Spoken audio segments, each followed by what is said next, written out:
Okay, I'd like to make a video for YouTube, but I'm doing a recording and I'll try to post some pictures on there. Okay, food for thought. I live in the Nazi state of California, of which Governor Brown, a couple years ago, basically blackmailed California Highway Patrol into going for the forever gas tax bill. So what was supposed to happen is we repealed it, and then they have to ask for a vote on whether they're going to increase the price per gallon on gas tax.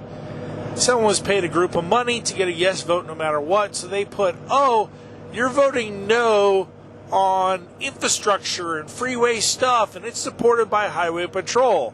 To get that support from the Highway Patrol, the governor stole their ability to work a shift. So basically, if you work for Highway Patrol, you have, or most government agencies, everybody knows the 580 or 540. So 5 days, 8 hours a day, 40 hours. They also have what they call a 980, where you work 4 of those days at 9 hours, and you get every other day or every other week, first or second week, you get off because it's already paid for. The other one is 10-4s. So you work 10 hours a day, 4 days a week. The other one is 3-12s, where 1 week you'll work 3 days at 12 hours. The next week you'll work 4 at 12, but it builds up. They're still getting their 80 hours every so many weeks, but it's based on 12s. He stole all that to get the vote to say yes, they supported the forever gas tax, where they could just raise it for any limit. I have a real problem with that. Then, after he got the yes vote, Governor Brown decided, well, if you want your hours back, I want control of your retirement. So basically, he was going to put their retirement there and steal all the funds. The union stepped in and said no.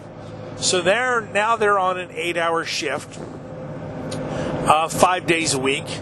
The problem with this is they don't have the manpower to support this, and they do not have the personnel or the equipment to support it, because now you have a shift that's out, another shift that comes in, because they have crossover, to bring another vehicle out in service. Then they don't have the manpower to fix those units.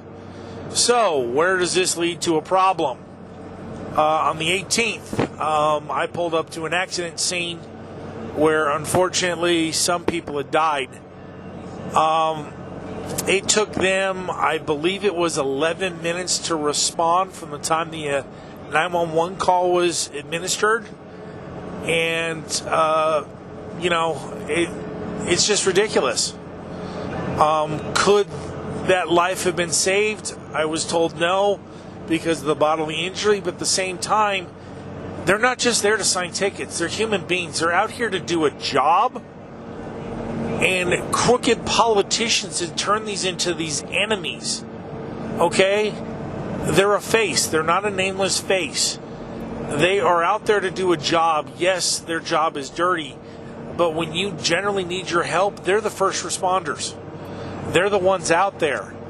Treat them with some respect. Break the little scenario of, orange man bad, or, a cop bad. They're a human being. Treat them with respect. They're in danger every single day. So, yes, they vote for things like this, but it's politics. They're not the enemies. The reasons you lost your job isn't because of the president. It's because of the governors shutting down your state, saying you can't work.